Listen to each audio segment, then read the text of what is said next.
Good day everyone. For the last topic under MLSP2 laboratory, we'll be discussing arterial puncture procedures. So your arterial puncture is not routinely performed in the laboratory because of the following reasons. First, your arterial puncture is technically difficult and potentially more painful and hazardous than your venipuncture. So it's difficult to determine the site selection, and second, it's potentially more painful to your patient itself. And the only primary reason for performing arterial puncture is to obtain your arterial blood gas or simply your ABG specimens. To ensure accurate test results and the safety of the patient, those who collect arterial specimens must have thorough knowledge of all aspects of collection and a special training in arterial puncture procedures.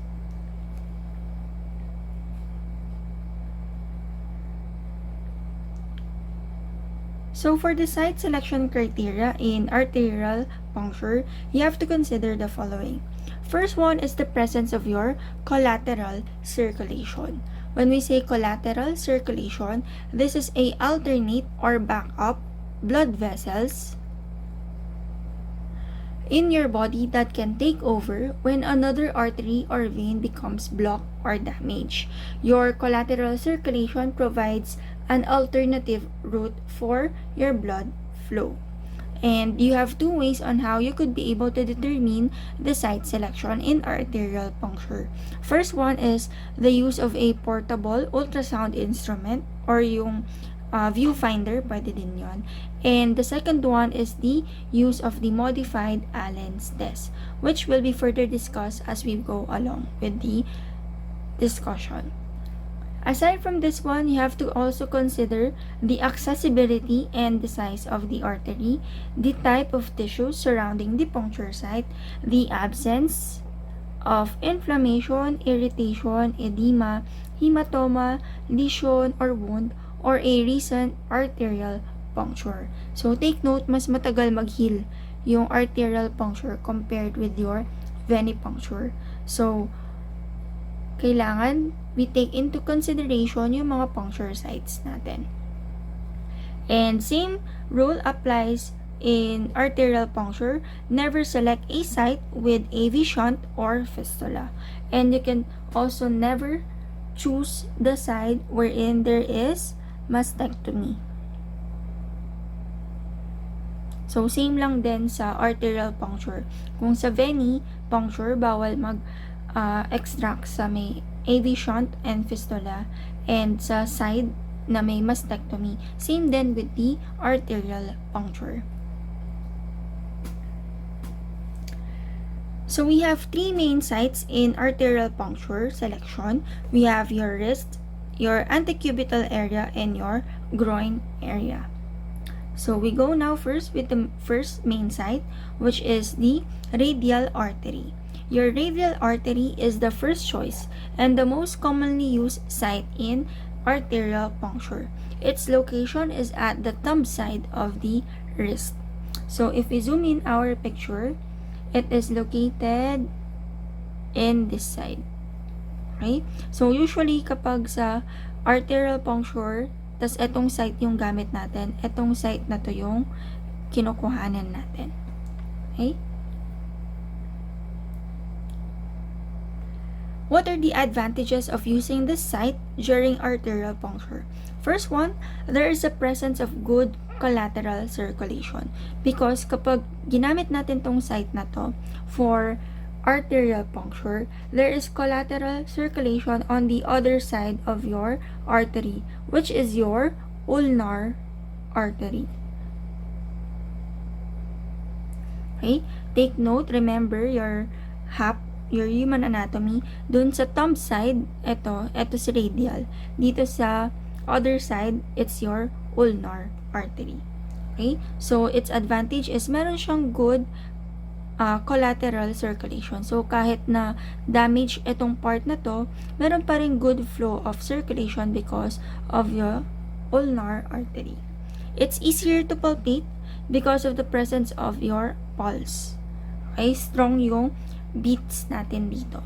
And there's also a less chance of hematoma formation and reduced risk of accidentally puncturing a vein or nerve. Kasi wala siyang katabing vein or nerve.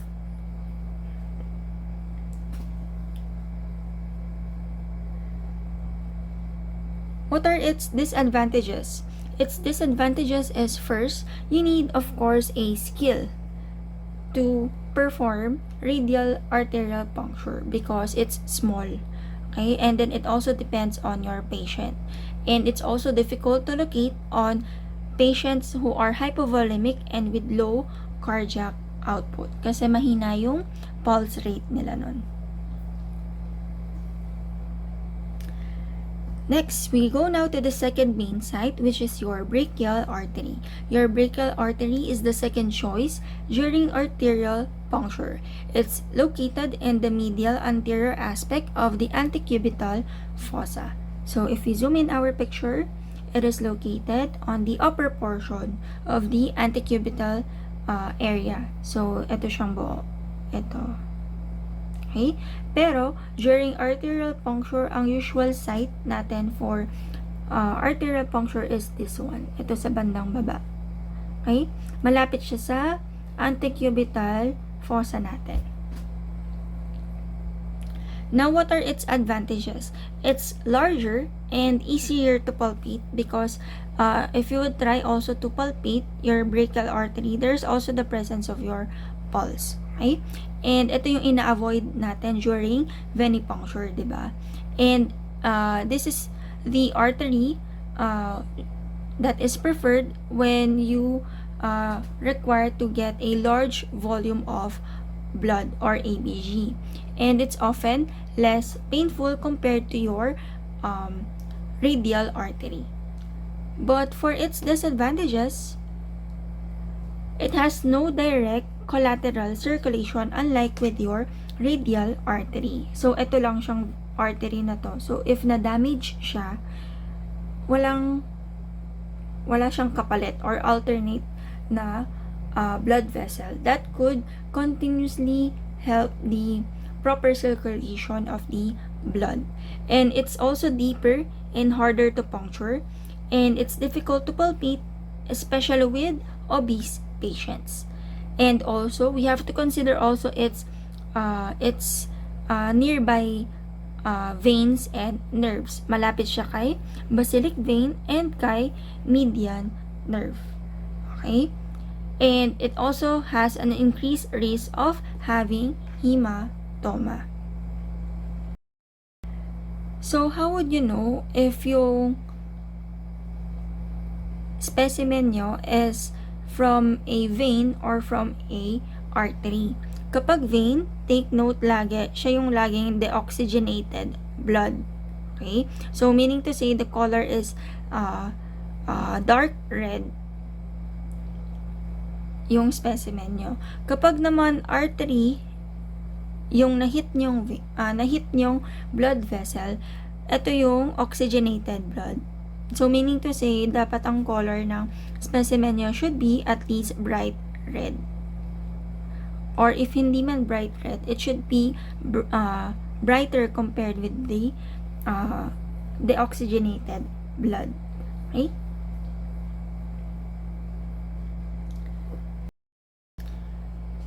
So we go now to the last main site, which is your femoral artery.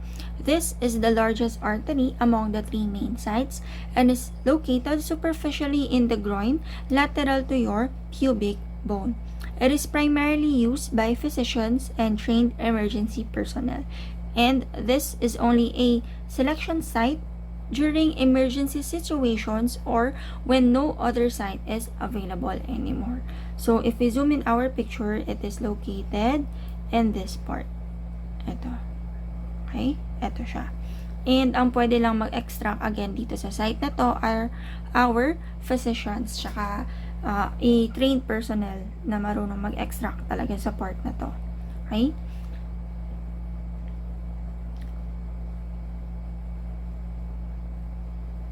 Okay, so what are our advantages in using this as our site? First one, it's of course large, thus it's easier to palpate and to puncture. And it's the only site possible for hypovolemic patients or have low cardiac output or during resuscitation. Okay?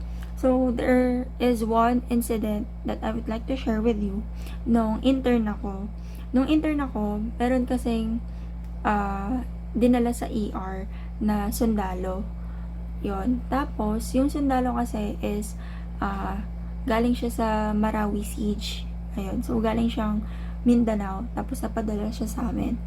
And then, it so happened na ako yung mag-extract sa kanya sa ER. Pero, upon checking the patient, yung buong katawan niya sunog. So, wala ka nang pwedeng pagkuhanan or pwedeng pag-extractan. Kahit yung mga daliri niya sa paa, although hindi siya sunog, kasi puno siya ng kalyo. Kasi siguro dahil sundalo siya, ganun. So, after that one, what I did is, sinabi ko sa ER doctor na duty na wala tayong pagkukuhanan ng dugo for the patient. So, ang ginawa niya, siya yung nag-extract ng dugo. So, nag-assess ako sa kanya. Tapos, ang site na ginamit niya is femoral artery. Itong part na to. As in, tumusok siya dito sa singit ng pasyente. Tapos, sa ano naman is nakakuha siya ng dugo. Tapos, nag-assess ako lang sa pag-transfer ng tubes and all. Tapos, ayun na, meron na akong dugo. Ayun. And then, nakwento ko lang siya sa mga staff ko nun. And then, they were amazed kasi nga, nakakita daw ako ng doktor na nag-extract sa femoral artery. Ayun. So, again, hindi natin forte or specialization yung part na to. So, we leave this to the physicians and doctors. Ayun. So, ano yung disadvantage in using femoral artery? There is poor collateral circulation. Kasi nga, ito lang siya, diba? Same siya with brachial artery. And then, it's also close to femoral vein. Ito yung femoral vein. Okay? Which, pwede nating ma-hit. And there's also increased risk of infection. It has increased risk of infection kasi nga, dahil sa singit siya, mas matagal siya mag-heal. Tapos, kasi siya, nakatago kasi siya. Diba? So, the more na nakasingit yung mga skin natin, mas mahirap silang mag-heal, increasing also the infection. And same then with this one, there's possibility of dislodging plaque buildup from the inner artery walls of older patients. And it also requires an extended monitoring for hematoma or hemorrhage. We now proceed to arterial blood gas. Your ABG is used to evaluate respiratory functions and used in the diagnosis and management of your respiratory disorders such as lung disease, your acid-base balance in patients with diabetes and other metabolic disorders. You'll further know more about acid-base balance and association with metabolic disorders once you reach your clinical chemistry subject. So, for now, ito lang muna yung aalamin natin. So, for the ABG specimen collection, you need the following equipment and supplies. First one, of course, hindi mawawala si PPE. And then, you also have your antiseptic. Usually, ang ginagamit natin is same lang with the venipuncture. 70% ethyl alcohol or pwede ding iodine solution or iodophor. Okay? And then, we also need the use of your local anesthetic, which is unique in ABG specimen collection. Kasi sa venipuncture, di ba, wala naman to. Pero dito sa ABG, kailangan natin si local anesthetic kasi nga, mas masakit kapag sa artery yung hinihit nating blood vessel. And then, we also require 1 to 2 milliliters of plastic syringe. So, take note, in ABG specimen collection, hindi sobrang dami yung kailangan nating volume of blood. So, konti lang. Maximum na is 3 ml na. Okay? And then, you also need a sharp short bevel hypodermic needle that ranges from 20 to 23 gauge or 25 with 5 to 8 1.5-inch length, depending on the collection site, size of artery, and the amount of blood that you need. So for radial artery and brachial artery, ang required na syringe na gagamitin nyo should be 22 gauge with a length of 1 inch. Kapag naman ang site nyo is femoral artery, it requires 22 gauge with 1.5 length of the needle. Okay? Dahil mas malalim kapag sa femoral artery, kaya mas mahabang needle yung required na gamitin. Aside from what we have mentioned, you also need the following. First is the special glass or plastic self-filling syringe. Okay? Kapag sa ABG collection, kapag katusok nyo or nahit nyo na yung artery, you don't have to pull the plunger of the syringe. Kusang tumataas yung blood flow doon sa syringe nyo kapag sa ABG. Kasi, di ba sa artery merong pressure. So, automatically, magfi-fill yung syringe nyo kapag ABG specimen collection kayo. And then, aside from that, you also have your lower tip, normal or bubble removal cap, which is important in ABG specimen collection because strictly no bubbles should be present in ABG specimen. And then you also need your coolant, usually naka-ice water bath or usually yung parang cooler. Yun, ginagamit siya in maintaining the temperature, especially kapag hindi agad ipaprocess yung specimen nyo. And lastly, also need your gauze squares or sponges and self-adhering gauze bandages and your puncture-resistant sharps container for your waste.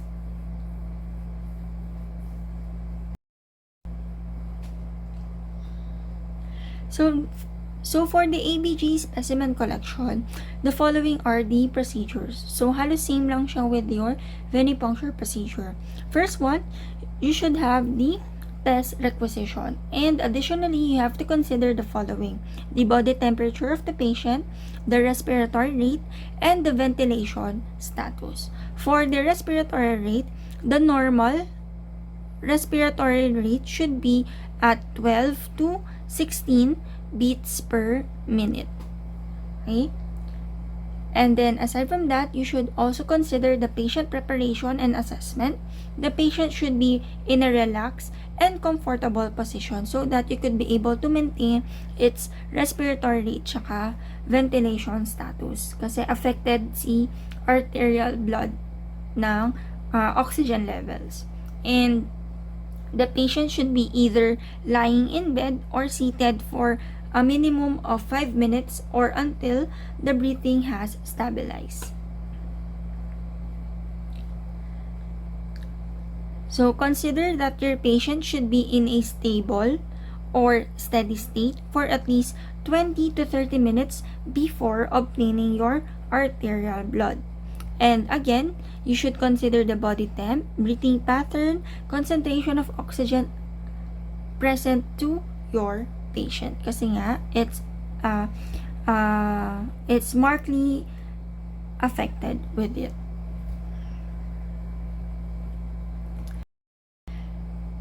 So I have mentioned earlier, you have two ways on how to identify the site for arterial puncture. And one way is the modified Allen's test. Your modified Allen's test is only performed sa radial artery. And it's used to determine collateral circulation before collecting from the radial artery. And it measures the arterial competency and should be performed before taking an arterial sample. So, paano ba ginagawa si modified Allen's test? So, ang ginagawa natin is, you let your patient close his or her fist, and then after that, you place your thumb in the radial and ulnar artery of your patient. Kung hindi thumb, you can also use your middle and index finger as seen in this picture. So, pwedeng ito, or pwedeng yung thumb. And then after that one, you press your thumb doon sa radial and ulnar artery. Okay, so para bang pinipisil nyo. And then after a minute, you let the patient open his fist. So open nyo to, and then ikaw, you release your thumb that is pressed on the ulnar artery. And then kailangan within 15 seconds bumalik yung pinkish color ng hand ng patient nyo. So that means positive na meron siyang collateral circulation. But if after releasing the fist and yung thumb nyo in the ulnar artery, tapos hindi bumalik sa pagiging pink color yung hand ng patient nyo, so nagstay siya as maputla, ganon, that means to say negative siya for collateral circulation. So meaning to say, pangit yung wala siyang magandang circulation in the artery present in your radial artery.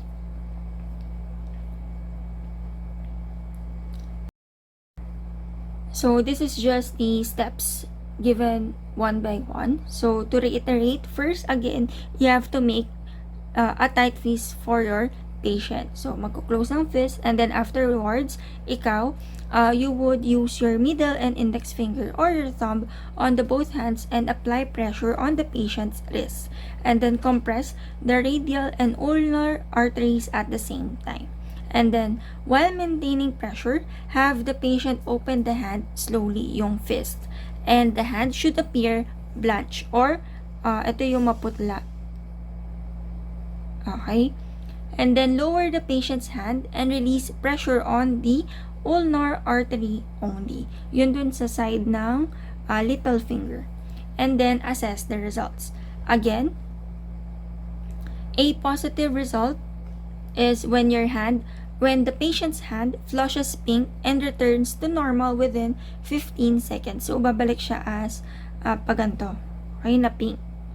So, meaning may nagfo-flow na maayos na blood sa kanya. And negative kapag the hand does not flush pink or it stays maputla within 15 seconds.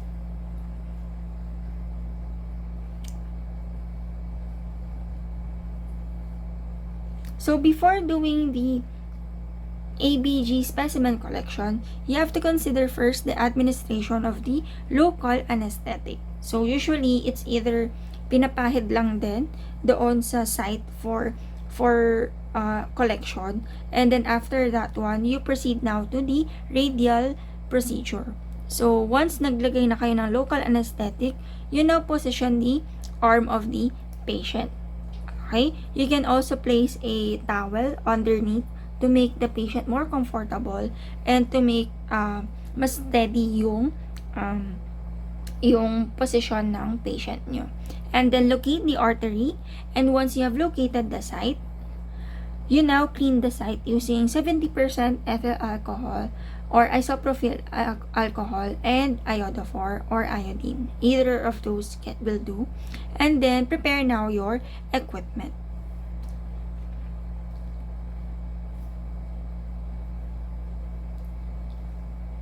Then you can now proceed with the puncture procedure. So you just have to insert the needle and advance the needle into the artery with a degree following 30 to 45 degrees. So if we would draw this, kung ito yung yung wrist ng patient nyo, if this is 90 degrees, okay, ang 30 to 45 should be ganyan lang. Okay, ganyan lang siya. 30, 45. As ito yung side. Okay?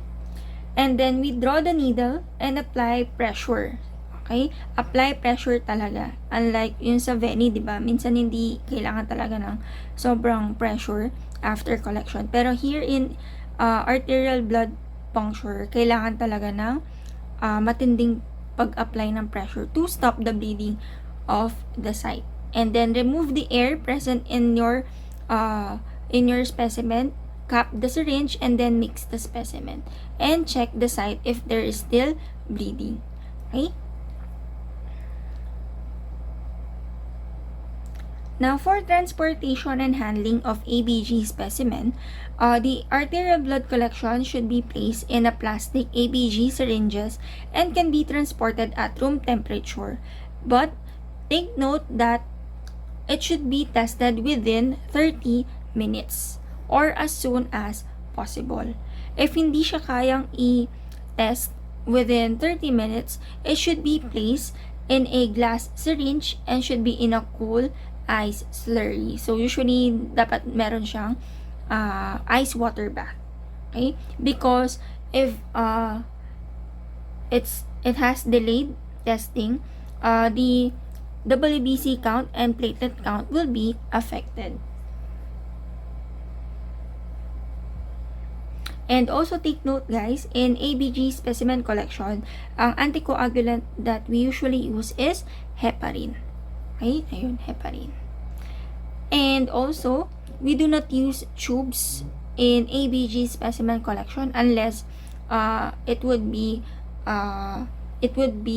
kept for a longer period of time. So, usually, yung syringe na ginagamit natin for ABG specimen collection, meron na siya agad anticoagulant inside. And then, etong syringe na to agad yung ginagamit natin for testing. Unlike sa puncture na meron tayong mga tubes.